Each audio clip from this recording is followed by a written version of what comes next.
WCL। देखो आपको बहुत अच्छे से पता होगा कि इस टाइम पे वर्ल्ड क्रिकेट में बहुत ही ज़्यादा बवाल चल रहा है। अब ये बवाल दो देशों के बीच में चल रहा है और ये बवाल कोई ऑन गोइंग या फिर रेगुलर प्लेइंग टीम के बीच में नहीं चल रहा है और ना ही किसी बोर्ड के बीच में चल रहा है। बवाल उन लोगों के बीच में चल रहा है जो प्लेयर्स ऑलरेडी रिटायर हो चुके हैं। उनके लिए इस टाइम पे लीग अनाउंस की गई थी जिसका नाम था WCL world championship of legend. देखो वैसे तो इसमें कई सारी कंट्रीज हिस्सा ले रही हैं, पर इसमें मेनली वही कंट्रीज खेलने के लिए आ रही हैं जो कि एक टाइम पे टेस्ट क्रिकेट का हिस्सा हुआ करती थी और उनकी टीमें, उनकी कंट्रीज आज भी लगातार टेस्ट क्रिकेट का हिस्सा हैं, जैसे कि south Africa, Australia, India, Pakistan. ऐसे कई सारी कंट्रीज जो एक टाइम पे टेस्ट क्रिकेट खेला करती थी और आज पे टेस्ट क्रिकेट में नॉर्मली खेल रहे हैं, उन्हीं की कंट्री, उन्हीं की टीम इस टाइम पे WCL का हिस्सा है। अब वैसे तो इंटरनेशनल लीग है, पर इसमें कोई ऑनगोइंग टीम नहीं खेल रही है, कोई A क्लास टीम नहीं जा रही है खेलने के लिए, ना ही इंडिया के जा रही है, ना ही अंडर 19 के प्लेयर्स जा रहे हैं, ऐसा कुछ भी नहीं है। इसमें जो प्लेयर्स हैं वो ऑलरेडी रिटायर हो चुके हैं, चाहे वो शिखर धवन हो, AB डिविलियर्स हो, हाशिम आमला हो, JP डुमिनी हो,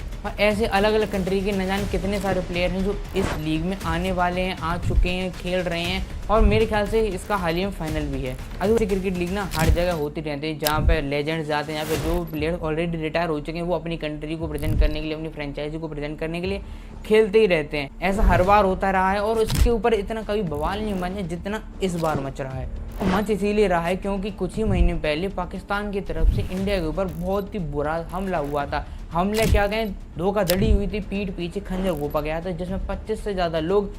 पहलगाम में मारे गए थे, जिसकी वजह से काफ़ी ज़्यादा बवाल मचा था। इंडिया पाकिस्तान के बीच में वॉर जैसी सिचुएशन हो गई थी और कई सारे सेलिब्रिटीज़ को, पाकिस्तानी सेलिब्रिटीज़ को इंडिया में बैन किया गया था और इंडिया के सेलिब्रिटीज़ को, यूट्यूबर्स को, क्रिकेटर्स को पाकिस्तान में भी बैन किया गया था। कई सारी बयानबाजी हुई थी जिसकी वजह से काफ़ी ज़्यादा माहौल ख़राब हुआ था दोनों देश के बीच में। और ये भी कहा गया था कि आज के बाद कोई भी क्रिकेट लीग, कोई भी स्पोर्ट्स लीग या फिर किसी चीज़ में भी पाकिस्तान और इंडिया का साथ में कंट्रीब्यूशन नहीं होगा, ना ही वो साथ खेलेंगे, ना ही कोई साथ मूवी होगी। और ऐसे काफ़ी ज़्यादा बवाल हर जगह दोनों देशों के बीच में मचता ही रहा था और लोगों को पता था कि WCL होने वाली है जिसमें इंडिया पाकिस्तान सामने आने वाले हैं, कहीं ना कहीं ये लोग सामने आने वाले हैं, जिसमें शिखर धवन भी दे है कि शिखर धवन और शाहिद अफरीदी जो कि पाकिस्तान के एक्स कैप्टन है और काफ़ी बड़े ऑलराउंडर हैं, और शिखर धवन जो कि काफ़ी बड़े लेजेंड है इंडियन क्रिकेट के, इन दोनों के बीच में काफ़ी ज़्यादा बहसबाजी, काफ़ी ज़्यादा लड़प झड़प ऑलरेडी ट्विटर पे और सोशल मीडिया पे हो चुकी है, जिसकी वजह से ये लोग एक दूसरे को पसंद नहीं करते। इतना नहीं,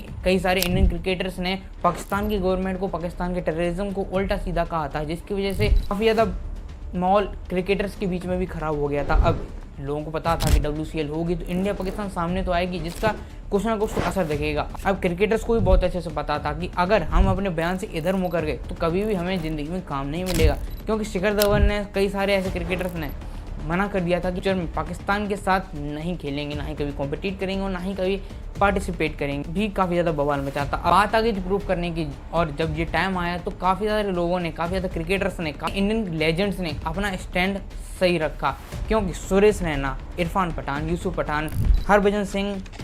और शिखर धवन, इन जैसे क्रिकेटर्स ने साफ मना कर दिया पाकिस्तान के खिलाफ खेलने से। अब जैसे ये हुआ ना तो लोगों के पास एक ही चीज़ रह जाती है कि भैया स्पोर्ट्स और क्रिकेट के बीच में ना पॉलिटिक्स को नहीं लेके आना चाहिए। सेम ऐसा तब हुआ था जब चैंपियंस ट्रॉफी में पाकिस्तान जाने से इंडिया ने मना कर दिया था और ये सारी लीग दुबई में और UAE में पूरी शिफ्ट हो गई थी, जिसकी वजह से काफ़ी ज़्यादा लॉस पाकिस्तान को झेलना पड़ा था। इसी की वजह से कई सारे पाकिस्तानी लेजेंड्स ने कहा था कि भैया स्पोर्ट्स और क्रिकेट के बीच में ना पॉलिटिक्स नहीं आनी चाहिए, क्योंकि उसमें खुद का नुकसान है। जब खुद उल्टे सीधे बयान देने हो तब उसमें फ़ायदा है तो कह सकते हैं। देखो वैसे अगर कोई और कहता तो एक बार के लिए मान भी लिया जाता, पर ये सारे बयान जो हैं वो पाकिस्तानी क्रिकेटर्स के तरफ से आए हैं, जैसे कि शाहिद अफरीदी, कमरान अकमल और ऐसे न जाने कितने क्रिकेटर्स हैं, कितने ज़्यादा क्रिटिक्स हैं पाकिस्तान के, जो ये कह रहे हैं कि भैया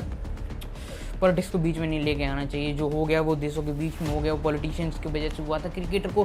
क्यों बर्बाद करे जा रहे हो, और इसमें पाकिस्तानियों को कोई नुकसान नहीं है। हालांकि रुपए तो डूब गए पर नुकसान हमारा कुछ नहीं है। अब यहीं पे इनकी हिपोक्रेसी उखाड़ दें। देखो जैसे ही पहलगाम का अटैक हुआ था तो सबसे पहले शाहिद अफरीदी उठ के आए थे। इंडिया की तरफ से इतना बड़ा कोई बयान जारी नहीं हुआ था, ना ही क्रिकेट के ऊपर, ना ही पाकिस्तान की गवर्नमेंट के ऊपर इतना बड़ा कोई बयान नहीं आया था। सिर्फ उसे कंडेम किया गया था कि भैया जो कुछ भी इंडिया में हुआ है, पाकिस्तान की वजह से हुआ है, वो बहुत ज़्यादा गलत है। अब इसी की वजह से शाहिद अफरीदी ने हमारे देश की आर्मी को उल्टा सीधा कहा, गालियाँ दी, हमारे देश की गवर्नमेंट को उल्टा सीधा कहा, गालियाँ दी। इतना ही नहीं, जब ऑपरेशन सिंदूर हुआ था और जब सीज़ फायर अनाउंस हो चुका था उसके बाद भी जब पाकिस्तान इलीगली इंडिया के ऊपर मिसाइल्स छोड़ी थी जिसमें कई सारे लोग मारे गए थे, को विक्ट्री मान के विक्ट्री परेड भी शायद अफरीदी ने की थी, जो कि साफ साफ दिखाता है कि आप पॉलिटिक्स और क्रिकेट को कितनी ज़्यादा दूर रखते हो। इतने नहीं, पॉलिटिक्स और क्रिकेट की बात है तो गब्बर जो कि शिखर धवन है उनसे भी ये पॉलिटिक्स के ऊपर अड़ गए और उल्टी सीधी बातें शिखर धवन को सुनाने लगे। तो हिपोक्रेसी अकेली सिर्फ और सिर्फ इनकी नहीं है, इनके जैसे न जाने कितनी पाकिस्तानी क्रिकेटर्स हैं, उन्होंने बहुत ही ज़्यादा भला बुरा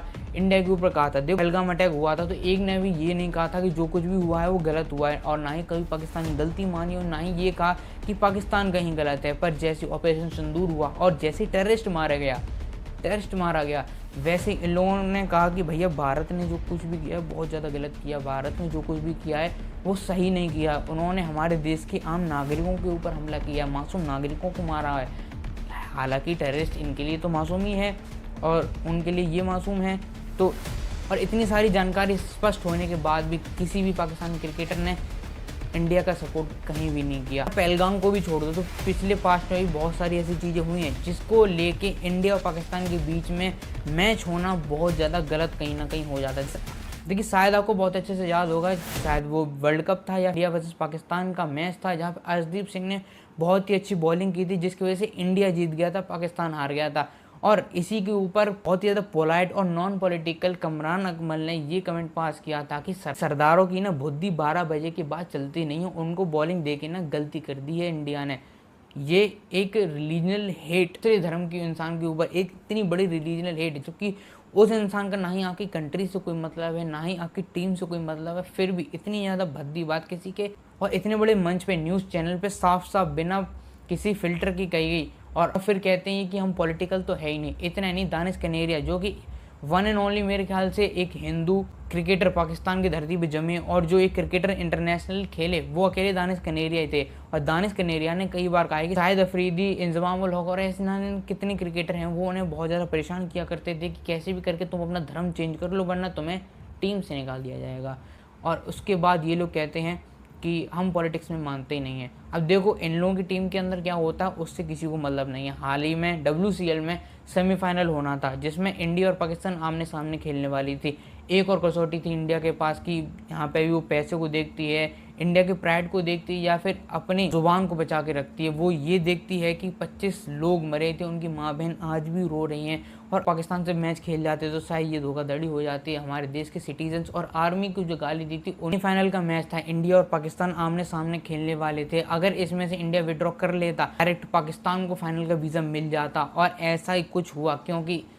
पाकिस्तान से खेलने से अच्छा इंडिया ने विड्रॉ करना ही अच्छा समझा। मेरे ख्याल से बहुत ही अच्छा है, क्योंकि ऐसे लोग जो कि हमारे देश की आर्मी को भला बुरा कह रहे थे, ऐसे लोग जो ये कह रहे थे कि जो कुछ भी हुआ है उसमें पाकिस्तान की गलती नहीं है, जबकि साफ साफ उनकी देश की खुद की सरकार ने ये माना था कि हाँ पाकिस्तान ने सब कुछ किया, पर फिर भी एक ने भी कंडेम नहीं किया। और उनके खिलाफ अगर ना खेल के अगर हम हारते हैं तो हार अच्छी है।